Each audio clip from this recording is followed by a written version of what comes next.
even BCom, BE, BA, and even engineering student also, because they are not getting the job, they are coming into pharma field. ಅವ್ರಿಗೆ ಏನು ಗೊತ್ತಿಲ್ಲ. ನಾನು marketing ಫೀಲ್ಡಲ್ಲಿ ಮಾಡಿದೆ. Compare to marketing field medical field ತುಂಬ ಚೆನ್ನಾಗಿದೆ. And ಒಳ್ಳೆ future, ಒಳ್ಳೆ ಗ್ರೋತ್ ಇದೆ ಬ್ರೋ ಮೆಡಿಕಲ್ ಫೀಲ್ಡಲ್ಲಿ. 6 ತಿಂಗಳು ಕೆಲಸ ಮಾಡ್ತಾರೆ, ಮತ್ತೆ ಬೇರೆ ಕಮ್ಮಿ ಜಂಪ್ ಹೊಡಿತಾರೆ. ಇವಾಗೆಲ್ಲ ಆ ಥರ ಯಾರು ಡಿಗ್ರಿ ಮುಗಿಸಿ ವೇಕೆಂಟ್ ಹುಡುಕ್ತಾ ಇರ್ತಾರೆ, ಮೆಡಿಕಲ್ ರೆಪ್ರೆಸೆಂಟೇಟಿವ್ ಆಗಿ ಒಂದು ಟೈಮ್ ಟ್ರೈ ಮಾಡೋಕ್ಕೆ ನಾನು ಸಜೆಸ್ಟ್ ಮಾಡ್ತೀನಿ. ಇಲ್ಲಿ ಕ್ವಾಲಿಫಿಕೇಷನ್ ಅಲ್ಲ ಬ್ರೋ ಮೆಡಿಕಲ್ ಫೀಲ್ಡಲ್ಲಿ ಬೇಕಾದ್ರೆ ಟ್ಯಾಲೆಂಟು ನಾವು ಮಾಡ್ತೀವಿ ಅನ್ನೋ ಕೇಪಬಿಲಿಟಿ ಕಾನ್ಫಿಡೆಂಟ್ ಇದ್ದರೆ ಡೆಫಿನೆಟ್ಲಿ ಯಾರಾದರೂ ಆಪರ್ಚುನಿಟಿ ಯಾವ ಕಂಪ್ನಿಯಲ್ಲಾದರೂ ಕೊಟ್ಟೆ ಕೊಡ್ತಾರೆ. It is a good profession. I'm telling you, it is a good profession. You can make money, you can earn money, you can earn name, ಎಲ್ಲಾನು ಇದೆ. ಎವ್ರಿ ಮಂತ್ 40 ಇಂದ 42, 44 ವರೆಗೂ ಬರ್ತಿದೆ. ಎಷ್ಟು ಬರ್ಬೋದು ನಿಮಗೆಲ್ಲ? ನಮ್ಗೆ ಒಂದು 37 ಬರುತ್ತೆ ಬ್ರೋ. ಎಷ್ಟು ವರ್ಷ ಎಕ್ಸ್ಪೀರಿಯನ್ಸ್ ನಿಮಗೆ? Bro 2.5 year. ಎಷ್ಟು ಬರ್ಬೋದು? 42, 43 ಬರುತ್ತೆ ಬ್ರೋ. ಬೇರೆ ಫೀಲ್ಡಲ್ಲಿ ಇಷ್ಟೊಂದು ಬರುತ್ತಾ? ಬರಲ್ಲ ಬ್ರೋ. ಬ್ರೋ ಬರುತ್ತಾ ಬೇರೆ ಫೀಲ್ಡಲ್ಲಿ? ಬರಲ್ಲ bro. Hi guys, welcome back to ನನಗನ್ಸಿದ್ದು. ಇವತ್ತಿನ ಕಂಟೆಂಟ್ ಏನು ಗೊತ್ತಾ, ಕನ್ನಡದಲ್ಲೇ ಪ್ರಥಮ ಬಾರಿಗೆ ಈ ಕಂಟೆಂಟ್ ಮೇಲೆ ಫಸ್ಟ್ ಲಾಗ್ ಮಾಡ್ತಾ ಇರೋದು. ಸ್ವಲ್ಪ ಅವ್ರ ಬಗ್ಗೆ ಇಂಟ್ರೊಡಕ್ಷನ್ ಕೊಡ್ತೀನಿ. ನಿಮ್ಗೆ ಏನಾದ್ರು ಹೆಲ್ತ್ ಇಶ್ಯೂ ಆಗಿ ಲೈಕ್ ಹಾಸ್ಪಿಟಲ್ ಇಲ್ಲ ಕ್ಲಿನಿಕ್ ಹತ್ರ ಹೋದರೆ ನಿಮ್ಮ ಅಕ್ಕಪಕ್ಕನೇ ಇರ್ತಾರೆ, ಬಟ್ ಇವ್ರು ಯಾರು ಅಂತ ನಿಮ್ಗೇನು ಗೊತ್ತಿರಲ್ಲ. ಯಾವುದೋ ಒಂದು ಕಂಪ್ನಿ ಒಂದು ಮಾಲಿಕ್ಯೂಲ್ ಲಾಂಚ್ ಮಾಡುತ್ತಂದರೆ ಅದ್ರ ಬಗ್ಗೆ ತಿಳ್ಕೊಂಡು ಡಾಕ್ಟರ್ಸ್ ಹತ್ರ ಬಂದು ಅದನ್ನು ಪ್ರಮೋಟ್ ಮಾಡಿ ಒಂದ್ಸರಿ ಆ ಮಾಲಿಕ್ಯೂಲ್ ಡಾಕ್ಟರ್ಸ್ಗೆ ಓಕೆ ಆದರೆ ನೆಕ್ಸ್ಟ್ ಅದನ್ನು ಪ್ರಿಸ್ಕ್ರೈಬ್ ಮಾಡ್ತಾರೆ. ಯಾರಿಗೂ ಅಷ್ಟೊಂದು ಗೊತ್ತಾಗಲ್ಲ. ಇವರೇ ನಮ್ಮ ಮೆಡಿಕಲ್ ರೆಪ್ಸ್. ಬನ್ನಿ ನಮ್ಮ ಮೆಡಿಕಲ್ ರೆಪ್ನ ಸ್ವಲ್ಪ ಮಾತಾಡ್ಸ್ಕೊಂಬರೋಣ. ಅವರು ಯಾವ್ಯಾವ ಥರ ಪ್ರಾಬ್ಲಮ್ ಫೇಸ್ ಮಾಡ್ತಾರೆ, ವರ್ಕಿಂಗ್ ಕಲ್ಚರ್ ಹೇಗಿದೆ, ಲೈಫ್ ಸ್ಟೈಲ್ ಹೇಗಿದೆ, ಸ್ವಲ್ಪ ತಿಳ್ಕೊಂಬರೋಣ ಬನ್ನಿ. ಮೆಡಿಕಲ್ ರೆಪ್ ಎಕ್ಸ್ಪೀರಿಯನ್ಸ್ ಹೆಂಗಿದೆ? ಚೆನ್ನಾಗಿದೆ ಬ್ರೋ. ನಾನು 2.5 ಇಯರ್ಸಿಂದ ಮಾಡ್ತಾಯಿದ್ದೀನಿ. ಬಿಫೋರು ಮತ್ತು ನಾನು ಮಾರ್ಕೆಟಿಂಗ್ ಫೀಲ್ಡಲ್ಲಿ ಮಾಡಿದ್ದೆ. Compare to marketing field medical field ತುಂಬ ಚೆನ್ನಾಗಿದೆ. ಆ್ಯಂಡ್ ಒಳ್ಳೆ ಫ್ಯೂಚರು, ಒಳ್ಳೆ ಗ್ರೋತ್ ಇದೆ ಬ್ರೋ ಮೆಡಿಕಲ್ ಫೀಲ್ಡಲ್ಲಿ. ಓಕೆ, ಮಾರ್ಕೆಟಿಂಗ್ ಫೀಲ್ಡ್ ಅಂತ ಹೇಳಿದ್ರಲ್ವಾ? ಹೌದು ಬ್ರೋ. ಅಲ್ಲಿ ಡೈಲಿ ಎಷ್ಟು ಅವರ್ಸ್ ವರ್ಕ್ ಮಾಡಬೇಕಿತ್ತು? ಬ್ರೋ ಅಲ್ಲಿ ನಾನು ಒಂದೊಂದ್ಸಲ ಬೆಳಗ್ಗೆ 6 ಗಂಟೆಯಿಂದ ನೈಟ್ 11 ಗಂಟೆವರೆಗೂ ವರ್ಕ್ ಮಾಡಿದ್ದೀನಿ. ಇಲ್ಲ ಆ ಥರ ಇರಲ್ಲ. ಆಲ್ಮೋಸ್ಟ್ 10-10:30 ಶುರು ಮಾಡಿದ್ರೆ ಈವ್ನಿಂಗ್ ಕಾಲ್ಸ್ ಇರುತ್ತೆ. Easy call by call gap ಇರುತ್ತೆ. ಆಲ್ಮೋಸ್ಟ್ ನಿಯರ್ ವರ್ಕ್ ಇರುತ್ತೆ 20-30 ಕಿಲೋಮೀಟರ್. ಬಟ್ ನಾನು ಪರ್ ಡೇ 150 ಕಿಲೋಮೀಟರ್ಸ್ ವರ್ಕ್ ಮಾಡ್ತಿದ್ದೆ ಆಲ್ ಓವರ್ ಬೆಂಗಳೂರು. ಅವಾಗ? ಹೌದು ಬ್ರೋ. ಮಾರ್ಕೆಟಿಂಗ್ ಇವಾಗ ಈಗ ಪರ್ ಡೇ ಒಂದು 40-50 ಕಿಲೋಮೀಟರ್ಸ್ ಅಂದರೆ ಟ್ರಾವೆಲ್ ಮಾಡಿಕೊಂಡು ಈಸಿಯಾಗಿ ವರ್ಕ್ ಮಾಡೋದು. ಬಟ್ ಅಲ್ಲಂಗಲ್ಲ, ಎವ್ರಿ ಡೇ ಎಲ್ಲೋ ಹೇಳಿದ್ರು ಬಟ್ ಅನ್ಲಿಮಿಟೆಡ್ ಏರಿಯಾಸ್ ಇರ್ತಿತ್ತು. ಇಲ್ಲಾದರೆ ಲಿಮಿಟೇಷನ್, ನಮ್ಮ ಟೆರಿಟರಿ ಮಾತ್ರ ಕೊಡ್ತಾರೆ. ಬಟ್ ಅಲ್ಲಂಗಲ್ಲ ಬ್ರೋ, ಎಲ್ಲ ಏರಿಯಾನು ಟ್ರಾವೆಲ್ ಮಾಡಿ ವರ್ಕ್ ಮಾಡಬೇಕಿತ್ತು. ಕೆಲವ್ರು ಹೇಳ್ತಾರೆ ಮೆಡಿಕಲ್ ರೆಪ್ ಮಾಡೋರು ಟ್ರಾವೆಲ್ ಮಾಡ್ಬೇಕಂತ ಹೇಳ್ತಾರೆ. ಸೊ ನಿಮ್ಮ ಎಕ್ಸ್ಪೀರಿಯನ್ಸ್ ಹೆಂಗಿದೆ? Bro compare to any marketing field ನಮ್ಮದೇ ಬೆಟರು ಬ್ರೋ ಮೆಡಿಕಲ್ ಫೀಲ್ಡು. ಯಾಕಂದರೆ ಈಗ ತುಂಬ ಜನ ಸ್ವಿಗ್ಗಿ, ಝೊಮ್ಯಾಟೊ ತುಂಬ ಮಾರ್ಕೆಟಿಂಗ್ ಫೀಲ್ಡ್ಸ್ ಇದೆ, ಎಷ್ಟೆಷ್ಟೋ ಕಂಪನೀಸ್ ಇದೆ. ಮತ್ತು ಲೇಸ್ ಕಂಪನಿ ಅದು ಇದೆ. ಅವರೆಲ್ಲ ಅಂಗಡಿ ಡೋರ್ ಟು ಡೋರ್ ಡೆಲಿವರಿ ಮಾಡಬೇಕು. 10 ನಿಮಿಷ ಲೇಟ್ ಆದರೂ ಬೈತಾರೆ, ಅದು ಇದು ಅಂತ ತುಂಬ ಸ್ಟ್ರಿಕ್ಟ್ ಆಗಿರುತ್ತೆ. ಬಟ್ ನಮ್ಮದ್ರಲ್ಲಿ ಫ್ರೀಯಾಗಿ ವರ್ಕ್ ಮಾಡ್ಬೋದು. ಕಾಲ್ ಬೈ ಕಾಲ್ ಡಾಕ್ಟರ್ಸ್ ನಮ್ಗೆ ಒಳ್ಳೆ ರೆಸ್ಪೆಕ್ಟ್ ಕೊಡ್ತಾರೆ. ಅದೇ ಥರ ನಮ್ಮನ್ನು ಟ್ರೀಟ್ ಮಾಡ್ತಾರೆ. ಬಟ್ ತುಂಬ ರೆಸ್ಪೆಕ್ಟ್ಫುಲ್ ಇರುತ್ತೆ ಮೆಡಿಕಲ್ ರೆಪ್ ಅಂದರೆ. ಅಲ್ಲಿರೋ ಥರ ಕೆಲವೊಬ್ಬರು ಬೇಕು ಅಂತಲೇ ಅಲ್ಲಿ ಡಿನೈ ಮಾಡ್ತಾರೆ. ಬಟ್ ಇಲ್ಲ ಆ ಥರ ಇರಲ್ಲ ಬ್ರೋ. ಒಳ್ಳೆ ರೆಸ್ಪೆಕ್ಟ್ ಇದೆ, ಒಳ್ಳೆ ಫ್ಯೂಚರು, ಒಳ್ಳೆ ಗ್ರೋತ್ ಇರುತ್ತೆ ಮೆಡಿಕಲ್ ಫೀಲ್ಡಲ್ಲಿ. ಫ್ರೆಶರ್ ಆಗಿ ಬರೋರಿಗೆ ಏನು ಸಜೆಸ್ಟ್ ಮಾಡ್ತೀರಾ ಫೀಲ್ಡಿಗೆ? ಫ್ರೆಶರಾಗಿ ಬರೋರಿಗೆ ಅಂದರೆ ಬ್ರೋ, ಈಗ ಎಲ್ಲರ ಕೈಲೂ ಅವ್ರವ್ರದ್ದೇ ಒಂದು ಇದು ಗೋಲ್ಸ್ ಇರುತ್ತೆ. But compare to any marketing field choose ಮಾಡ್ತೀವಿ ಅಂದರೆ medical is the one of the best field ಅಂತ ಹೇಳ್ತೀನಿ ಬ್ರೋ. ಓಕೆ, ಮತ್ತು ಈ ಹೊಸ್ದಾಗಿ ಬರ್ತಾರಲ್ವಾ, ಅವರಿಗೆ ಎನಿ ಪರ್ಟಿಕ್ಯುಲರ್ ಡಿಗ್ರಿ ಅಂತ ಏನಾದ್ರು ಬೇಕಾ ಈ ಫೀಲ್ಡಿಗೆ ಬರೋದಕ್ಕೆ? ಆ ಥರ ಏನಿಲ್ಲ ಬ್ರೋ. ಈಗ ನಾರ್ಮಲ್ ಕ್ವಾಲಿಫಿಕೇಷನ್, ಕೆಲವರು BA, BCom, diploma, nursing, BSc, D.Pharma, any qualification. ಇಲ್ಲಿ ಕ್ವಾಲಿಫಿಕೇಷನ್ ಅಲ್ಲ ಬ್ರೋ ಮೆಡಿಕಲ್ ಫೀಲ್ಡಲ್ಲಿ ಬೇಕಾದ್ರೆ ಟ್ಯಾಲೆಂಟು ನಾವು ಮಾಡ್ತೀವಿ ಅನ್ನೋ ಕೇಪಬಿಲಿಟಿ ಕಾನ್ಫಿಡೆಂಟ್ ಇದ್ದರೆ ಡೆಫಿನೆಟ್ಲಿ ಯಾರಾದರೂ ಆಪರ್ಚುನಿಟಿ ಯಾವ ಕಂಪ್ನಿಯಲ್ಲಾದರೂ ಕೊಟ್ಟೆ ಕೊಡ್ತಾರೆ ಬ್ರೋ. ಓಕೆ, ಸೊ ಈ ಫೀಲ್ಡಲ್ಲಿ ಸೇಲ್ಸಿಗೆ ಪ್ರೆಸರ್ ಇದೆಯಾ? ಬ್ರೋ ಡಿಪೆಂಡಿಂಗ್ ಅಪಾನ್ ನಮ್ಮ ವರ್ಕ್ ಕಲ್ಚರ್ ಮೇಲೆ ಇರುತ್ತೆ ಬ್ರೋ. ಫಸ್ಟ್ ಆಫ್ ಆಲ್ ನಮ್ಮ RBMs ಆಗಲಿ, ABMs ಆಗಲಿ, ಅವ್ರು ಹೇಳಿರೋ ವರ್ಕ್ ನಾವು ಮಾಡಿದ್ರೆ ಪ್ರೆಸರ್ ಇರಲ್ಲ. ಅನ್ನೆಸೆಸರ್ಲಿ ನಾವು ಅವಾಯ್ಡ್ ಮಾಡಿಕೊಂಡು ಮನೇಲೇ ಇರ್ಕೊಂಡು ಕೆಲಸ ಮಾಡಲಿ ಅಂದರೆ ಆಟೋಮೆಟಿಕ್ಕಾಗಿ ಪ್ರೆಸರ್ ಅನ್ನೋದು ಯಾವ ಕಂಪ್ನಿ ಅಲ್ಲ, ಯಾವ ಮಾರ್ಕೆಟಿಂಗ್ ಸೇಲ್ಸ್ ಫೀಲ್ಡಲ್ಲಾದ್ರೂ ಬಂದೇ ಬರುತ್ತೆ. ಅದು ನಾರ್ಮಲ್ ಬ್ರೋ. ಕೆಲಸ ಮಾಡಲಂದ್ರೆ ಟಾರ್ಗೆಟ್ ಆಗಲ್ಲ, ಟಾರ್ಗೆಟ್ ಆಗಲ್ಲ, ಪ್ರೆಸರ್ ಬಂದೇ ಬರುತ್ತೆ. ಇಳಿಸ್ತಾರೆ ಎಲ್ಲರೂ ಅಷ್ಟೇ ಬ್ರೋ, ಯಾವ ಕಂಪ್ನಿ. ಬಟ್ ಕಂಪೇರ್ ಮಾಡಿದ್ರೆ ಇಲ್ಲೇನಾದರೆ ಪ್ರೆಸರ್ ಅಂತ ಬಂದರೆ 1 by 1 ಸ್ಟೆಪ್ ಬೈ ಸ್ಟೆಪ್ ಬರುತ್ತೆ. ಡೈರೆಕ್ಟಾಗಿ ಈಗ ಎಂಪ್ಲಾಯ್ಮೆಂಟ್ ಬರೋದಕ್ಕಿಂತ RBM, ABM, ZBM ಝೋನಲ್ ಲೆವೆಲಲ್ಲಿ ಹೋಗೋದ್ರಿಂದ ತುಂಬ ಈಸಿ ಇರುತ್ತೆ. ಬಟ್ ನಾವೇನು ಮಾಡಬೇಕಂದ್ರೆ ನಮ್ಮ ABM ಏನು ಹೇಳ್ತಾ ಪರ್ಫೆಕ್ಟಾಗಿ ಮಾಡ್ಕೊಂಡು ಹೋದರೆ ಪೀಸ್ಫುಲ್ಲಾಗಿರುತ್ತೆ ಬ್ರೋ. ಓಕೆ, ಎಷ್ಟು ವರ್ಷದಿಂದ ಮೆಡಿಕಲ್ ರೆಪ್ ಜಾಬ್ ಮಾಡ್ತಿದ್ದೀರಾ? Bro 2 years, 2.5 years. ನೀವು? ನಾವು 4 ಇಯರ್ಸ್ ಇಂದ ಮಾಡ್ತಿದ್ದೀವಿ. ನಾವು 4 ಇಯರ್ಸ್. ಬೇರೆ ಫೀಲ್ಡಿಗೆ ಕಂಪೇರ್ ಮಾಡ್ಕೊಂಡ್ರೆ ಮೆಡಿಕಲ್ ರೆಪ್ ಮಾಡೋದು ಬೆಟರಾ ಏನಂತೀರಾ? ಅಂದರೆ ಒಬ್ಬೊಬ್ರಿಗೆ ಒಂದೊಂದು ಮೈಂಡ್ ಸೆಟ್ ಬ್ರೋ. ಇವಾಗ ಕಂಪ್ನಿ ಮೇಲೆ ಅಂದರೆ ಇವಾಗ ಒಬ್ಬರಿಗೆ ಒಂಥರ ಕೆಲಸ ಮಾಡೋದು ಇಂಟ್ರೆಸ್ಟ್ ಇರುತ್ತೆ. ನಾವು B.Com ಮುಗಿಸ್ಕೊಂಡು ಬಂದಿದ್ದೀವಿ. ನಮಗಿದು ಮೆಡಿಕಲ್ ರೆಪೇ ಸ್ಟಾರ್ಟಿಂಗ್ ಜಾಬ್ ನಮಗೆ ಇದಾಯಿತು, ನಮ್ಗೆ ಇದೇ ಸೆಟ್ ಆಗುತ್ತೆ. ಆ ಥರ ನಮ್ಮ ಮೆಂಟಾಲಿಟಿ ಅದು, ನಮ್ಮ ಮೆಡಿಕಲ್ ರೆಪೇ ಚೆನ್ನಾಗಿದೆ ಅಂತ. ಬ್ರೋ, ಕಂಪ್ನಿಲಿ ಸೇಲ್ಸ್ ಫೀಲ್ಡ್ ಅಂದ ತಕ್ಷಣ ನೆನಪಾಗೋದು ಮಂತ್ ಎಂಡಲ್ಲಿ ಪ್ರೆಸರ್ ಎಲ್ಲ ಇರುತ್ತೆ ನಿಮಗೆ? ಪ್ರೆಸರ್ ಅವನು ಕೆಲವು ಕಂಪ್ನಿಲಿ ಇರುತ್ತೆ, ಕೆಲವು ಕಂಪ್ನಿಲಿ ಇರಲ್ಲ. ನಮ್ಮ ಕಂಪ್ನಿಲಿ ಏನು ಪ್ರೆಸರ್ ಗೀಸರ್ ಏನು ಕೇಳಲ್ಲ, ಆರಾಮಾಗಿದ್ದೀವಿ. ನಮ್ಮ ಕಂಪ್ನಿ ಟಾರ್ಗೆಟ್ ಆಗ್ತೈತೆ, ಆರಾಮಾಗಿ. ಬಟ್ ಇನ್ಸೆಂಟಿವ್ ಎಲ್ಲ ಬಂದ್ರೆ ಇನ್ನೂ ಡಬಲ್ ಜಾಲಿ ಅಂತಾರೆ. ಹೌದು, ಡಬಲ್ ಜಾಲಿನೇ ಏನು ಆರಾಮ. ಮಧ್ಯಾಹ್ನಕ್ಕೆ ಎಲ್ಲ ಕೆಲಸ ಮುಗಿಯುತ್ತೆ, ಮಧ್ಯಾಹ್ನ ಅಷ್ಟರಲ್ಲಿ ಮುಗಿದ ಕೆಲಸ. ಕೆಲವು ಕಂಪ್ನಿಲಿ GPS ಇರುತ್ತೆ, ಅವರು ಈವ್ನಿಂಗ್ ವರ್ಗು ಮಾಡ್ಬೇಕಾಗುತ್ತೆ. ಆರಾಮಾಗಿದೆ ಈ ಕೆಲಸ, ಆರಾಮಾಗಿ ಮಾಡ್ಕೊಂಡು ಹೋಗ್ಬೋದು. ಬ್ರೋ, ಸ್ಯಾಲ್ರಿ ಎಲ್ಲ ಇನ್ ಟೈಮಿಗೆ ಕರೆಕ್ಟಾಗಿ ಬರುತ್ತೆ ಎಲ್ಲ ಕಂಪ್ನಿಲಿ ಬರುತ್ತೆ. ಯಾರು ಆಲ್ಮೋಸ್ಟ್ ಅಲ್ಲಿ ಒಂದು 90% ಎಲ್ಲ ಕರೆಕ್ಟಾಗಿ ಬರುತ್ತೆ ಸ್ಯಾಲ್ರಿ. ಯಾವ 10% ಕಂಪ್ನಿ ಒಂದು 2 ದಿವಸ ಲೇಟ್ ಆಗ್ಬೋದು ಅಷ್ಟೇ, ಬಿಟ್ಟರೆ ಏನು ಪ್ರಾಬ್ಲಮ್. ಆಲ್ಮೋಸ್ಟ್ ಎಲ್ಲ ಚೆನ್ನಾಗಿ ಬರುತ್ತೆ ಸ್ಯಾಲ್ರಿ ಎಲ್ಲ. ಬ್ರೋ, ಇನ್ನೊಂದೇನಂದ್ರೆ ಈಗ ಡಿಗ್ರಿ ಮುಗಿಸ್ಕೊಂಡಿರ್ತಾರೆ, ಅವರು ಬೇರೆ ಕಡೆ ಜಾಬಿಗೆಲ್ಲ ಟ್ರೈ ಮಾಡ್ತಿರ್ತಾರೆ. ಸೊ ಅಂಥವ್ರೆಲ್ಲ ಎನಿ ಡಿಗ್ರಿ ಮಾಡ್ಕೊಂಡ್ರೆ ಎನಿ ಡಿಗ್ರಿ ಯಾವ್ದು ಬೇಕಾದ್ರೆ ತಗೊಂತಾರೆ ಈ ಫೀಲ್ಡಲ್ಲಿ. B.Com ಯಾವ್ದಾದ್ರು ನಡೆಯುತ್ತೆ ಇದರಲ್ಲಿ. ಬೇಸಿಕ್ ಸ್ಯಾಲ್ರಿ ಎಷ್ಟಿರ್ಬೋದು? ಬೇಸಿಕ್ ಸ್ಯಾಲ್ರಿ ಸ್ಟಾರ್ಟಿಂಗ್ 2.8 ಇಂದ ಇರುತ್ತೆ ಇಯರ್ಲಿ CTC. ಯಾವುದೇ ಕಂಪ್ನಿಯಲ್ಲಿ ಮಿನಿಮಮ್ 2.8 ಇಂದ ಸ್ಟಾರ್ಟ್ ಮಾಡ್ತಾರೆ. ಎಕ್ಸ್ಪೀರಿಯನ್ಸ್ ಮೇಲೆ ಹಂಗೆ ಹೋಗ್ತಾ ಇರುತ್ತೆ. ಅಲಾಂಗ್ ವಿತ್ ಎಕ್ಸ್ಪೆನ್ಸ್ ಎಲ್ಲ ಬರುತ್ತೆ. ಎಕ್ಸ್ಪೆನ್ಸ್ ಎಲ್ಲ ಸೇರಿ ಎಕ್ಸ್ಪೆನ್ಸ್ ಪರ್ ಡೇ ಮಿನಿಮಮ್ ಯಾವುದೇ ಕಂಪ್ನಿಯಲ್ಲಿ 280 ಇರುತ್ತೆ. ಒಂದು ಅವರೇಜ್ ಫ್ರೆಶರ್ ಆಗಿ ಬರ್ತಾರೋ 25,000 ಮೇಲೆ ತಗೋದು ಆರಾಮಾಗಿ ಬರುತ್ತೆ. 25,000 30,000 ಆರಾಮಾಗಿ ಬರುತ್ತೆ. ಎರಡು ಎಕ್ಸ್ಪೆನ್ಸು ಪ್ಲಸ್ ಸ್ಯಾಲರಿ ಎಲ್ಲ. ಬಟ್ ಎಕ್ಸ್ಪೆನ್ಸ್ ಸ್ಯಾಲರಿ ಸ್ಲಿಪ್ಪಲ್ಲಿ ಬರಲ್ಲ. ಸ್ಯಾಲರಿ ಸ್ಲಿಪ್ ಬರಲ್ಲ. ಎಕ್ಸ್ಪೆನ್ಸ್ ಕೆಲವು ಕಂಪ್ನಿಲಿ ಮೆನ್ಷನ್ ಆಗುತ್ತೆ, ಬರಲ್ಲ. ಕಂಪ್ನಿಲಿ. ಹೌದೌದು. ಓಕೆ, ಬೇರೆ ಏನು ಹೇಳಕ್ ಇಷ್ಟಪಡ್ತೀರಾ? ಏನಿಲ್ಲ ಬ್ರೋ, ಆರಾಮಾಗೈತಿ ಈ ಕೆಲಸ. ಮಾಮೂಲಿ ಅಲ್ಟೆ ಮಾಡ್ಕೊಂಡು ಹೋಗಿ ಹುಡುಗರಿಗೆಲ್ಲ ಆರಾಮಾಗಿ ಮಾಡ್ಕೊಂಡು ಹೋಗ್ಬೋದು. ಏನು ಯಾರು ಚಿಟ್ಟಿನಿರಲ್ಲ ಅದಕ್ಕೆ. ಅಂದರೆ ಆಫೀಸಲ್ಲಿ ಟೈಮಿಗೆ ಹೋಗ್ಬೇಕು, ಟೈಮಿಗೆ ಬರಬೇಕು. ಬಟ್ ನಮಗೆ ಮಾತ್ರ ಕಂಫರ್ಟ್. ಬೇರೆ ಮೆಡಿಕಲ್ ರೆಪ್ ಮಾಡೋರು ಎಲ್ಲರಿಗೂ ಕಂಫರ್ಟ್. ಬಟ್ ಬೇರೆ ಯಾರಾದರೂ ಆ ಕೆಲಸ ಮಾಡಲ್ಲ, ಈ ಕೆಲಸ ಅದು ನನಗೆ ಮಾಡೋಕ್ಕಾಗಲ್ಲ ಅಂತ ಇರ್ತಾರಲ್ಲ, ಅವ್ರಿಗೇನೋ ಗೊತ್ತಿಲ್ಲ. ನಮಗೆ ಮೆಡಿಕಲ್ ಈಗ ಮಾಡ್ತಿರೋ ಫೀಲ್ಡಲ್ಲಿ ಯಾರ್ಯಾರು ಇದ್ದಾರೆ ಅವ್ರಿಗೆಲ್ಲ ಕಂಫರ್ಟ್. ಕೆಲವು ಕೆಲಸಗಳಿಗೆ ಹೋಗ್ಬೇಕು, ಪಂಚ್ ಮಾಡಬೇಕು, ಆನ್ ಟೈಮ್ಗೆ ಅಲ್ಲಿ ಇರಬೇಕು, ಎಂಟ್ರಿ ಆಗಬೇಕು. 10 ಗಂಟೆ ಇರ್ಬೇಕು, 8 ಗಂಟೆ ಅಂದ್ರೆ 8 ಗಂಟೆಗೆ ಇರ್ಬೇಕು. ಆ ಥರ ಏನಿದೆ, ಆರಾಮಾಗಿ ಡಾಕ್ಟರ್ ಮೀಟ್ ಮಾಡ್ಬೋದು, ಆರಾಮಾಗಿ ಕೆಲಸ ಮುಗಿಸ್ಕೊಂಡು ಹೋಗ್ತಾ ಇರ್ಬೋದು, ಬರ್ತಾ ಇರ್ಬೋದು. ಓಕೆ, ಇನ್ನೊಂದು ಬೇರೆ ಯಾರೋ ಹೇಳಿದ್ರು, ಕೆಲವು ಡಾಕ್ಟರ್ ಹತ್ರ ಹೋದ್ರೆ ಸರಿಯಾಗಿ ರೆಸ್ಪೆಕ್ಟ್ ಕೊಡಲ್ಲ ಅಂತ ಹೇಳ್ತಾರೆ. ಮಾಮೂಲಿ ಅವೆಲ್ಲ ಅಡ್ಜಸ್ಟ್ ಮಾಡ್ಕೊಡೋಬೇಕು. ಕೆಲಸ ಆದ್ಮೇಲೆ ಕೆಲವು ಡಾಕ್ಟರ್ ಬೈಯರ್ ಇರ್ತಾರೆ, ಕೆಲವು ಡಾಕ್ಟರ್ ಚೆನ್ನಾಗಿ ಮಾತಾಡ್ತಾರೆ ಇರ್ತಾರೆ.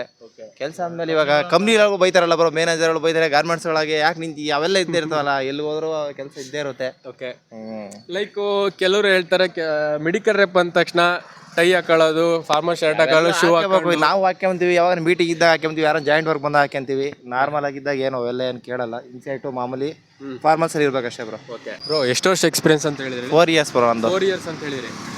ಸ್ಯಾಲ್ರಿ 4 years ಅಲ್ಲಿ ಇದು 4ನೇ ಕಂಪ್ನಿ ಬ್ರೋ ನಂದು. ನಾನು ಪ್ಯಾಕೇಜ್ ಜಾಸ್ತಿ ಬೇಕಂದ್ರೆ ಕಂಪ್ನಿ ಚೇಂಜ್ ಮಾಡ್ಕೊಂಡು ಹೋಗ್ತಾ ಇರ್ತೀವಿ ಬ್ರೋ. ಮೆಡಿಕಲ್ ರೆಪಿಗೆ ಬರೋರ್ಗೆ ಇದೊಂದು ನೋಟೆಡ್ ಪಾಯಿಂಟು. ಸ್ಯಾಲ್ರಿ ಬೇಕಂದ್ರೆ ಜಾಸ್ತಿ ಸ್ಯಾಲ್ರಿ ಬೇಕಂದ್ರೆ ಕಂಪ್ನಿ ಚೇಂಜ್ ಮಾಡ್ತಾ ಇರಬೇಕು, ಹೋಯ್ತಾ ಇರಬೇಕು. ಆಮೇಲೆ ಇನ್ನೊಂದೇನಂದ್ರೆ GPS ಇರೋ ಕಂಪ್ನಿಗೆ ಹೋಗ್ಬೇಡ್ರಿ. ಮಾಡೋಕ್ಕಾಗಲ್ಲ, ರಿಪೋರ್ಟ್ ಮಾಡೋಕ್ಕಾಗಲ್ಲ, ಅಲ್ಲೇ ಹೋಗಿ ಮಾಡಬೇಕು ರಿಪೋರ್ಟ್. ಅವೆಲ್ಲ ಯಾವ ಅಂತಂದ್ರೆ GPS ಇದ್ಮೇಲೆ ಸೇಲ್ಸ್ ಒಂದು ಆಗಲ್ಲ ಅಂತ ಹೇಳ್ತೀರ? ಹೌದು, ಸೇಲ್ಸ್ ಆಗುತ್ತೆ, ಬಟ್ ಕೆಲಸ ಮಾಡೋಕೆ ಕಷ್ಟ ಆಗುತ್ತೆ ನಮಗೆ. ಒಂದೊಂದು ದಿವಸ ಲೇಟ್ ಆಗುತ್ತೆ, ಒಂದೊಂದು ದಿವಸ ಬರೋಕ್ಕಾಗಲ್ಲ, ಅವೆಲ್ಲ ಇದ್ದೇ ಇರ್ತಾವಲ್ಲ ಬ್ರೋ. ನೀವು 4ನೇ ಕಂಪ್ನಿ ಅಂತ ಹೇಳಿದ್ರಿ. ಹೌದು. ರೌಂಡ್ ಫಿಗರ್ ಹೇಳೋದಾದ್ರೆ ಸ್ಯಾಲ್ರಿ, ಇನ್ಸೆಂಟಿವ್, ಎಕ್ಸ್ಪೆನ್ಸಸ್ ಸೇರಿ ಬ್ರೋ ನಮಗೆ ಟಾರ್ಗೆಟ್ ಹಾಕಿದೆ, ಬಟ್ ಇನ್ನು ಇನ್ಸೆಂಟಿವ್ ನಮಗೆ ಇದು ಮಾಡಿಲ್ಲ, ಇನ್ಸೆಂಟಿವ್ ಬರ್ತಿಲ್ಲ. ಪ್ರೆಸೆಂಟ್ ಇವಾಗ ನನಗೆ ಸ್ಯಾಲ್ರಿ ಎಕ್ಸ್ಪೆನ್ಸ್ ಎಲ್ಲ ಸೇರಿ ಎವ್ರಿ ಮಂತ್ 40 ಇಂದ 42, 44 ಬರ್ತಿದೆ ಬ್ರೋ. 42, 44 ಬರ್ತಿದೆ. ಜಸ್ಟ್ 4 ಇಯರ್ಸ್ಗೆ. ಹೌದು ಬ್ರೋ. ನಿಮಗೆ ಎಷ್ಟು ವರ್ಷ ಎಕ್ಸ್ಪೀರಿಯನ್ಸ್? ನಮಗೆ 4 years ಬ್ರೋ. ಎಷ್ಟು ಬರ್ಬೋದು ನಿಮಗೆಲ್ಲ? ನಮ್ಗೆ ಒಂದು 37 ಬರುತ್ತೆ ಬ್ರೋ. ಎಷ್ಟು ವರ್ಷ ಎಕ್ಸ್ಪೀರಿಯನ್ಸ್ ನಿಮಗೆ? Bro 2.5 year. ಎಷ್ಟು ಬರ್ಬೋದು? 42, 43 ಬರುತ್ತೆ ಬ್ರೋ. ಬೇರೆ ಫೀಲ್ಡಲ್ಲಿ ಇಷ್ಟೊಂದು ಬರುತ್ತಾ? ಬರಲ್ಲ ಬ್ರೋ. ಬರುತ್ತಾ ಬೇರೆ ಫೀಲ್ಡಲ್ಲಿ? ಬರಲ್ಲ ಬ್ರೋ. ನಾವು ಇವಾಗ ಸ್ಟಾರ್ಟಿಂಗ್ ಹೋಗ್ತೀವಿ ಅಂತಂದ್ರೂ ನಾವು B.Com ಅಲ್ಲ, B.Com ಮುಗಿಸ್ಕೊಂಡ್ರೆ ಸ್ಟಾರ್ಟಿಂಗ್ 13,000 ಕೊಡ್ತಾವೆ. ಅಕೌಂಟ್ ಮ್ಯಾಕ್ಸಿಮಮ್ ಅಂದ್ರೆ 15,000, ಮ್ಯಾಕ್ಸಿಮಮ್ ಅಂದ್ರೆ 15,000. ಕಟ್ ಆಫ್ ಎಲ್ಲ ಆಗಿ ಒಂದು 14-15 ಸಿಗುತ್ತೆ ಬ್ರೋ. ಅದನ್ನ ನಾವು 30-40,000 ಮಾಡ್ಬೇಕಂತ ಅಂದ್ರೆ ಮಿನಿಮಮ್ ಏನಲ್ಲ ಅಂದ್ರೆ ಒಂದು 7-8 ವರ್ಷ ಬೀಳ್ಬೇಕಲ್ಲಿ. ಸೊ ಹಂಗಾಗಿ ಇಲ್ಲಿ ಪರವಾಗಿಲ್ಲ ಬ್ರೋ. ಒನ್ ಇಯರ್ ಮಾಡ್ಕೊಂಡ್ರೂ ನಮಗೆ ಇಲ್ಲೇ ಹೈಕ್ ಬರುತ್ತೆ. ಏನಿಲ್ಲ ಅಂತಂದ್ರೆ ಒಂದು 7-8 ಸಾವಿರ ಹೈಕ್ ಬರುತ್ತೆ ನಮ್ಮ ಕಂಪ್ನಿ ಚೇಂಜ್ ಮಾಡ್ತೀವಿ ಅಂತಂದ್ರು. ನೆಮ್ಮದಿ ಇದೆಯಲ್ಲ? ಒಟ್ಟು ನೆಮ್ಮದಿ ಇದೆ.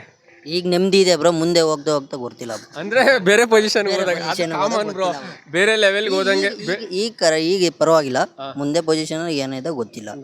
ಒಂದ್ 2 ವರ್ಷ ಮಾಡಿದ್ರೆ ಬ್ರೋ, ನಾನು ಇನ್ನೂ ಒಂದು 2 ವರ್ಷ ಮಾಡಿದ್ರೆ ರೆಪ್ಪಾಗೆ ಮಾಡ್ತೀನಿ ಬ್ರೋ. ಯಾವ ABM ಯಾವ RM ಪ್ರಮೋಷನ್ಗೆಲ್ಲ ತಗೊಳಕೋಲ್ಲ, ಅವೆಲ್ಲ ತಗೊಂಡಷ್ಟು ರಿಸ್ಕು. ಆರಾಮಾಗಿ ಬರ್ತಿರೋ ಸ್ಯಾಲ್ರಿದಾಗ ಆರಾಮಾಗಿ ಹೋಗ್ತಾ ಇರೋದು ಕೆಲಸ ಮಾಡ್ಕೊಂಡು. ಅದೇ ABM ಆದರೆ ಅವನ ಅಂಡರ್ 4-5 ಜನ ಹುಡುಗಿರ್ತಾರೆ, ಅವ್ರನ್ನೆಲ್ಲ ಫಾಲೋ ಅಪ್ ಮಾಡಬೇಕಾಗುತ್ತೆ.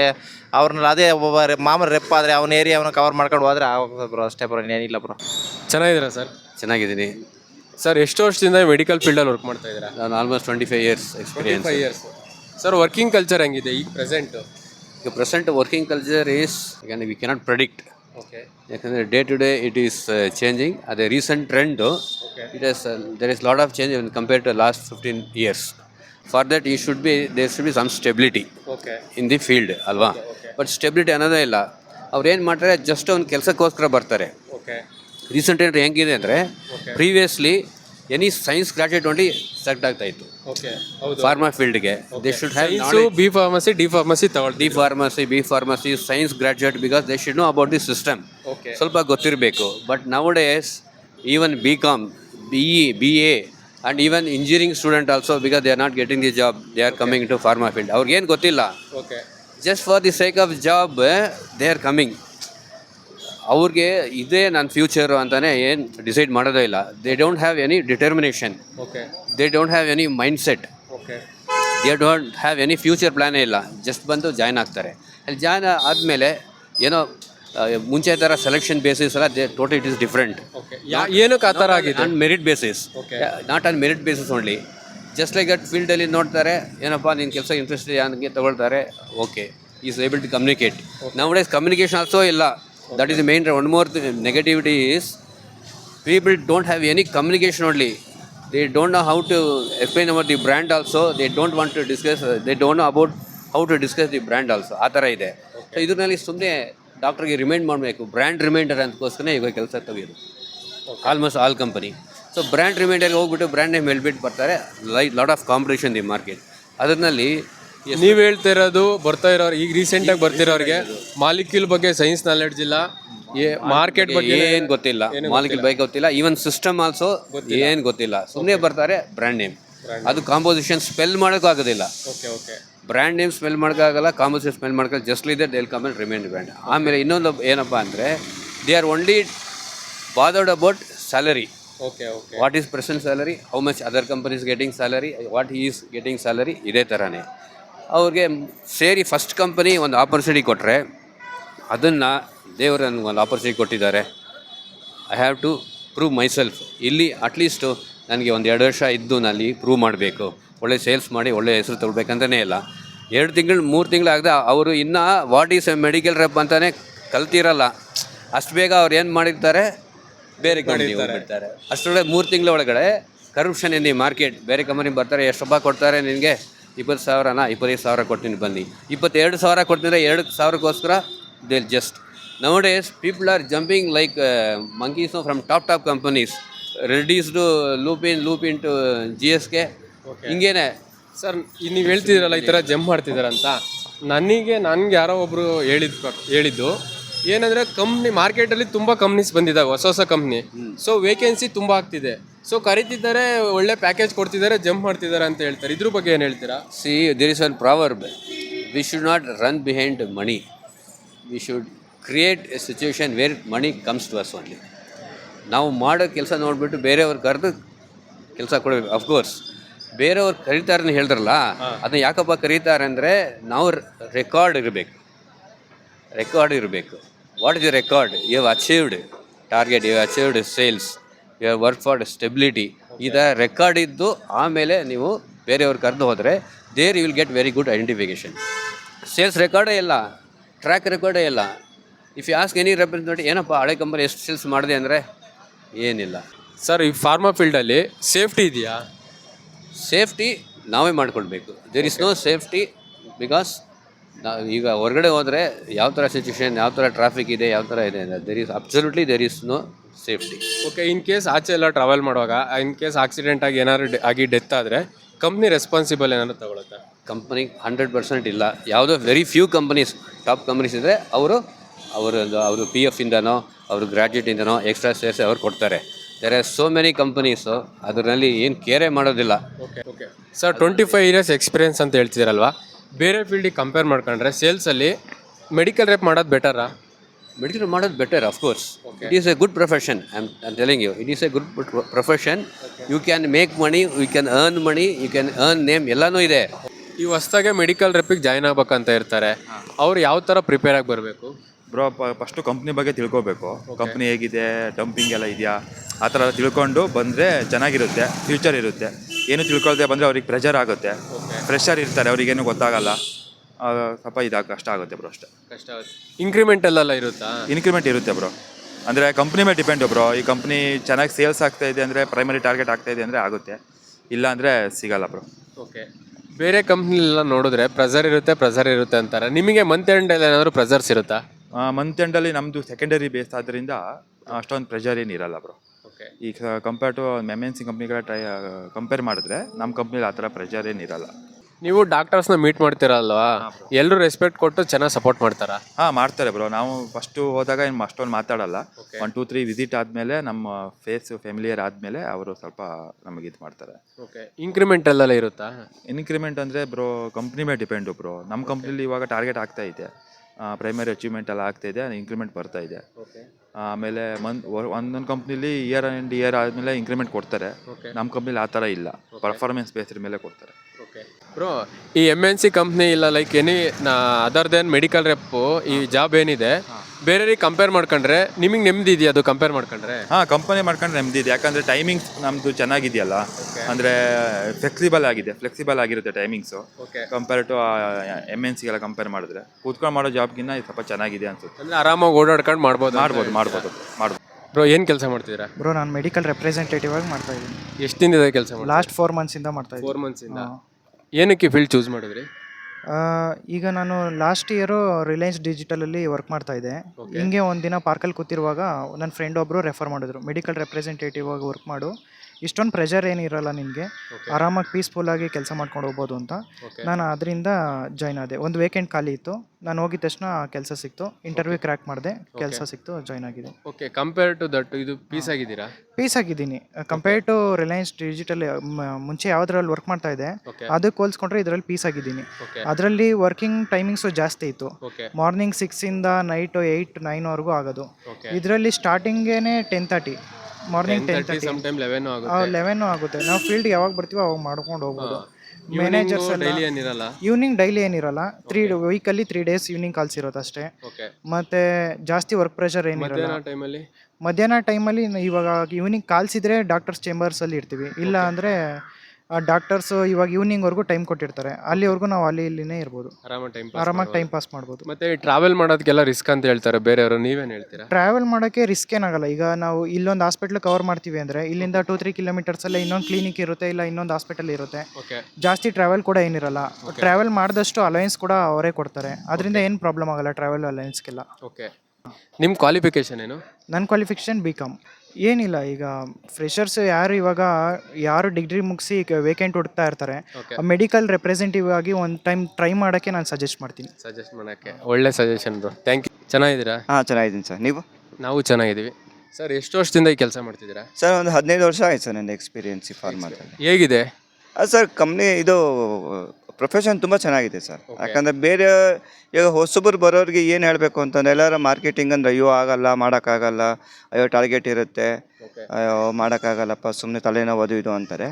ಬಟ್ ಇಲ್ಲ ಸರ್, ಇಲ್ಲಿ ಏನಂದರೆ ಈ ಫಾರ್ಮಾದಲ್ಲಿ ನಮ್ಮ ಒಂದು ಮೆಡಿಕಲ್ ರೆಪ್ರೆಸೆಂಟೇಟಿವ್ ಜಾಬಲ್ಲಿ ಬೇಸಿಕ್ ಕರೆಕ್ಟಾಗಿ ಮಾಡ್ಕೊಂಡು ಬಿಟ್ಟರೆ ಒಂದು 3 ವರ್ಷ ಕಷ್ಟ ಆಗುತ್ತೆ. ಯಾವುದೇ ಪ್ರೊಫೆಷನಲ್ಲಿ 3 ವರ್ಷ ಕಷ್ಟ ಆಗುತ್ತೆ, ನಮ್ಮದು 3 ವರ್ಷ ಕಷ್ಟ ಆಗುತ್ತೆ. ಕೆಲಸ ಏನು ಎಲ್ಲ ನೀಟಾಗೆಲ್ಲ ಅರ್ಥ ಮಾಡ್ಕೊತು ಅಂತಂದರೆ ಆಮೇಲೆ ಈಸಿ ಗೋಯಿಂಗ್ ಸರ್. ಇನ್ನೊಂದು 15-20 ವರ್ಷ ಅವನಿಗೆ ಶಕ್ತಿ ಇರೋ ತನಕ ಅವ್ನು ಆರಾಮಾಗಿ ಮಾಡ್ಕೊಂಡು ಹೋಗ್ಬೋದು. ಇಲ್ಲಂದರೆ ಒಂದು ಇನ್ಸೆಂಟಿವ್ಸ್ ಬರುತ್ತೆ, ಒಂದು ಸ್ಯಾಲ್ರಿ ಚೆನ್ನಾಗಿರುತ್ತೆ, ನಮಗೆ ಬೇಕಾದಾಗ ನಮ್ಗೆ ಹೆಂಗೆ ಬೇಕೋ ನಾವು ಆ ಥರ ಒಂದು ಟೈಮನ್ನು ನಾವು ಅಡ್ಜಸ್ಟ್ ಮಾಡ್ಕೊಂಡು ಕೆಲಸ ಮಾಡ್ಕೊಂಡು ಹೋಗ್ಬೋದು ನಾವು. ಬೇರೆ ಪ್ರೊಫೆಷನ್ಗಳೆಲ್ಲ ಹಾಗಿಲ್ಲ. ಬೇರೆ ಪ್ರೊಫೆಷನ್ ಕಂಪೇರ್ ಮಾಡೋದು ಬೇಡ. ಇವಾಗ ನಮ್ಮ ಪ್ರೊಫೆಷನ್ 15 ವರ್ಷದಿಂದ ನಾನು ತುಂಬ ಖುಷಿಯಾಗಿ ಕೆಲಸ ಮಾಡ್ಕೊಂಡು ಹೋಗ್ತಾ ಇದ್ದೀನಿ ಸರ್. ಫ್ರೆಶರ್ ಆಗಿ ಬರೋರಿಗೆ ಒಳ್ಳೆ ಪ್ಯಾಕೇಜ್ ಇರುತ್ತಾ ಸರ್? ಕಂಪೇರ್ ಮಾಡ್ತು ಅಂತಂದರೆ ನಿಜವಾಗ್ಲೂ ಫಾರ್ಮಾದಲ್ಲಿ ಪ್ಯಾಕೇಜ್ ಚೆನ್ನಾಗಿದೆ ಸರ್. ನಾನು ಜಾಯಿನ್ ಆದಾಗಿಟ್ಟು ಫ್ರಾಂಕ್ ಹೇಳ್ಬೇಕಾದ್ರೆ 2,500 ರೂಪಾಯಿ ಜಾಯಿನ್ ಆದೆ ನಾನು. ಆಗ ನನಗೆಲ್ಲ ಕೈಗೆ ಬರ್ತಿದ್ದು ಒಂದು 6,000 ರೂಪಾಯಿ ಬರ್ತಾಯಿತ್ತು ನಮ್ಗೆ ಅವಾಗ ಇನ್ಕ್ಲೂಡಿಂಗ್ ಎಕ್ಸ್ಪೆನ್ಸ್ ಇನ್ಕ್ಲೂಡಿಂಗ್ ಎಲ್ಲ ಎಕ್ಸ್ಪೆನ್ಸ್ ಸೇರಿ 6,000 ರೂಪಾಯಿ ಬರ್ತಾಯಿತ್ತು. ಅವಾಗ 6,000 ರೂಪಾಯಿ ನಮಗೇನೋ ಅಯ್ಯೋ 6,000 ರೂಪಾಯಿ ಅಂತ ಅವಾಗ ಜಸ್ಟ್ ಡಿಗ್ರಿ ಮುಗಿಸ್ಕೊಂಡು ಬಂದಿದ್ದು. ಓಕೆ ಈಗ ನೋಡಿ ಇವಾಗ ಫ್ರೆಶರ್ ಬಂದವರು ಇವಾಗ ಬಂದು ಒಂದು 6 ತಿಂಗಳು 7 ತಿಂಗಳು ಕೆಲವು ಮಾಡ್ಕೊಂಡು ಬೇರೆ ಕಂಪ್ನಿಗೆಲ್ಲ ಅವ್ರು ಇವಾಗ ಏನಂದರೆ ನಾವು ಅಂತೀವಿ ಅಷ್ಟೇ ಫ್ರೆಶರ್ ಅಂತ. ಈಗ ಎಕ್ಸ್ಪೀರಿಯನ್ಸ್ಗೆ ಫ್ರೆಶರ್ಸ್ ತುಂಬ ಅವರು ತುಂಬ ಬುದ್ಧಿವಂತಿಕೆಯಿಂದ ಕೆಲಸ ಮಾಡ್ಕೊಂಡು ಹೋಗ್ತಾ ಇದ್ದಾರೆ ಅವರು. ಓಕೆ ಈಗೇನಂದರೆ ಫ್ರೆಶರ್ಸ್ಗೆ ಇಲ್ಲಿ ಮಿನಿಮಮ್ ಒಂದು 2 ಲಕ್ಷ 3 ಲಕ್ಷ ಪ್ಯಾಕೇಜ್ ಇರೋದ್ರಿಂದ ಹೋಗ್ತಾ ಗ್ರೋತ್ ಚೆನ್ನಾಗಿ ಸಿಗುತ್ತೆ. ಇನ್ಕ್ಲೂಡಿಂಗ್ ಎಕ್ಸ್ಪೆನ್ಸ್ ಆ್ಯಡ್ ಆಗಿ ಒಂದು ಅವರೇಜ್ ಸ್ಯಾಲ್ರಿ ಎಷ್ಟು ಸಿಗ್ಬೋದು ಮಂತ್ಲಿ ಫ್ರೆಶರ್ಗೆ? ಸರ್ ಈಗ ಒಂದು ಇನ್ಕ್ಲೂಡಿಂಗ್ ಎಕ್ಸ್ಪೆನ್ಸ್ ಎಲ್ಲ ಸೇರಿಸಿ ಒಂದು ಮಿನಿಮಮ್ 30,000 ರೂಪಾಯಿ ಆರಾಮಾಗಿ ತೊಗೋಬೋದು ಸರ್. ಮಿನಿಮಮ್ ತೊಗೋಬೋದು ಇವಾಗ. ಯಾಕಂದ್ರೆ ಒಂದು ಒಳ್ಳೆ ಅವರು ಕಂಪ್ನಿ ಚೂಸ್ ಮಾಡಿಕೊಂಡು ಒಂದು ಒಳ್ಳೊಳ್ಳೆ ಕಂಪ್ನಿಗೆ ಒಂದು ದೊಡ್ಡ ಕಂಪ್ನಿಗಳಿಗೆಲ್ಲ ಇದು ಹೋಯ್ತು ಅಂತಂದರೆ ಅಂದರೆ ಅವ್ರಿಗೇನಂದರೆ ಇಂಟರ್ವ್ಯೂಲ್ಲಿ ಅವ್ರಿಗೆ ಫೇಸ್ ಮಾಡೋಕ್ಕೆ ಒಂದು ನಾಲೆಡ್ಜ್ ಇರಬೇಕು. ಆ ನಾಲೆಡ್ಜ್ ಆ ಬೇಸಿಕ್ ನಾಲೆಡ್ಜ್ ಒಂದು ಇದ್ದುಬಿಟ್ಟು ಅದು ಇದು ಏನೋ ಕನ್ವಿನ್ಸ್ ಮಾಡ್ತು ಅಂತಂದರೆ ಅಲ್ಲಿ ಇಂಟರ್ವ್ಯೂಯರ್ಗೆ ಆರಾಮಾಗಿ ಸಿಗುತ್ತೆ ಸರ್. ಮಿನಿಮಮ್ 2-2.5 ಲಕ್ಷ ರೂಪಾಯಿ ಆರಾಮಾಗಿ ಇವಾಗ ಪ್ಯಾಕೇಜ್. ಓಕೆ ಸರ್, ನೀವು ಸ್ಟಾರ್ಟಿಂಗಲ್ಲಿ ರೆಪಿಗೆ ಜಾಯ್ನ್ ಆಗಿದ್ದ ಟೈಮಲ್ಲಿ ಯಾವ ಥರ ವರ್ಕಿಂಗ್ ಕಲ್ಚರ್ ಇತ್ತು, ಇವಾಗ ಯಾವ ಥರ ಇದೆ? ಸರ್ ನಾವು ಸ್ಟಾರ್ಟಿಂಗಲ್ಲಿ ಜಾಯಿನ್ ಆದಾಗ ಸರ್ ಅವಾಗ ಹೇಗಿತ್ತು ಅಂತಂದರೆ ಮ್ಯಾನೇಜರ್ಸ್ಗಳು ಡೈಲಿ ಪ್ರತಿದಿನ ನಮ್ಮ ಜೊತೆ ವರ್ಕಿಗೆ ಬಂದಾಗ ಪ್ಲಾನರ್ ಕೇಳೋರು ಸರ್. ಇವತ್ತು ಯಾವ ಕೆಲಸ ಯಾವ ಡಾಕ್ಟರ್ಸ್ ಭೇಟಿ ಮಾಡ್ತೀಯಾ, ಆ ಡಾಕ್ಟರ್ಸ್ ಯಾವ ಪ್ರಾಡಕ್ಟ್ಸ್ ಬರೀತಾ ಇದ್ದಾರೆ, ಅವನ್ ಏನು RCP ಏನು, ಅವನದೇನು ಸ್ಟ್ರೆಂತ್ ಏನು, ಅವನಿಗೇನು ಆ್ಯಕ್ಟಿವಿಟಿ ಏನೋ ಮಾಡಬೇಕಾ. ಆಮೇಲೆ ನಮ್ಮ ಹತ್ರ ಎಲ್ಲ ವರ್ಬಲ್ ನಮ್ಮ ಡೀಟೇಲಿಂಗು ಕೇಳೋರು ಸ್ಟಾರ್ಟಿಂಗಲ್ಲಿ ನಮಗೆ. ಈ ಡೀಟೇಲಿಂಗ್ ಹೇಳು, ಇದನ್ನ ಹೇಳಿ ಇಲ್ಲ ಹೊಸ ಅವಾಗೆಲ್ಲ LBಯಲ್ಲಿ ಇತ್ತು. ಇವಾಗ ಕೆಲವು ಕಂಪ್ನಿಗಳು ಇವಾಗ ಏನೂ ಇಲ್ಲ. ಇವಾಗ ಡೀಟೇಲಿಂಗ್ ಇಲ್ಲ, ಏನೋ ಸುಮ್ಮನೆ LBಯಲ್ಲೂ ಸುಮ್ಮನೆ ಎಲ್ಲನೂ ವಾಕಿಂಗ್ ಕಳಿಸ್ತಾರೆ. ಈ LBಯಲ್ಲಿ ಸುಮ್ಮನೆ ನೋಡಿದ್ರೆ ಇಂಡಿಕೇಶನ್ ಪ್ರಾಡಕ್ಟ್. ನಮ್ಗೆ ಅವಾಗ ಇಂಡಿಕೇಶನ್ ಪ್ರಾಡಕ್ಟ್ ಇಷ್ಟು ಹೇಳಿಬಿಟ್ರೆ ನಾವೇನೋ ಹೊರಗಡೆ ಬಂತು ನಮಗೆ ಮತ್ತೆಲ್ಲ ಬೇಗ ಶುರು ಆಗ್ಬಿಡೋದು ನಮಗೆ. ಇವಾಗೆಲ್ಲ ಈಸಿ ಗೋಯಿಂಗ್ ಸರ್. ಇವಾಗ ಬರ್ತಾರೆ, ಒಂದು 6 ತಿಂಗಳು ಕೆಲಸ ಮಾಡ್ತಾರೆ, ಮತ್ತು ಬೇರೆ ಕಂಪ್ನಿ ಜಂಪ್ ಹೊಡಿತಾರೆ. ಇವಾಗೆಲ್ಲ ಆ ಥರ ಆಗ್ಬಿಟ್ಟಿದೆ. ಈಗೆಲ್ಲ ಬೇಸಿಕ್ ಸ್ಟಿಕ್ಕನ್ ಆಗೋದು ಇವಾಗ ತುಂಬ ಕಡಿಮೆ ಆಗಿದೆ ಇವಾಗ.